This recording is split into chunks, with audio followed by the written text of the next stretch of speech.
என்னப்பா கணேசா, குரு பிரம்மா குரு விஷ்ணு குருதேவோ மகேஸ்வரா, குரு சாட்சாத் பரபிரம்மம் தஸ்மை ஸ்ரீ குருவே நமக. ஸ்ருதி ஸ்மிருதி புராணானாம் ஆலயம் கருணாலயம் நமாமி பகவத்பாத சங்கரம் லோகசங்கரம். சங்கரா சம்போ மகாதேவா சர்வலோக சரண்யா.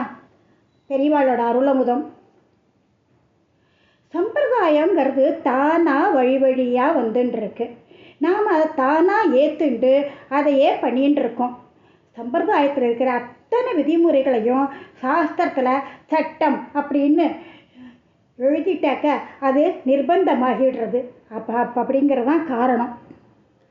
வசதியை இருக்கிறவா தான் பண உதவி செய்கிறா, அவளுக்கு புண்ணியம் கிடச்சி விடுறது.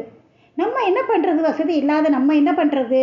அப்படி நினைக்காம சரீரத்தால் மற்றவாளுக்கு கைங்கரியம் செய்கிறது புண்ணியம். அது சித்த சுத்திக்கு ரொம்ப ரொம்ப நல்லது. வசதியே இல்லாதவா இந்த மாதிரி அடுத்தவாளுக்கு சரீர சகாயம் செய்யலாம். இன்னொன்று, ஈஸ்வர அனுகிரகம் வேணும் வேணும் அப்படின்னாக்க அது எப்படி வரும்? நம்மளை தேடியா போக முடியாது. பரோபகாரமான ஜீவகாருண்யமான நல்ல காரியத்தை செஞ்சு செஞ்சு மனசு பக்குவமாயிடுத்துன்னாக்க சித்த சுத்தி உண்டாகி அந்த சுத்தமான சித்தத்தில் ஈஸ்வரனோட உருவத்தையே நம்மளால் பார்க்க முடியும்.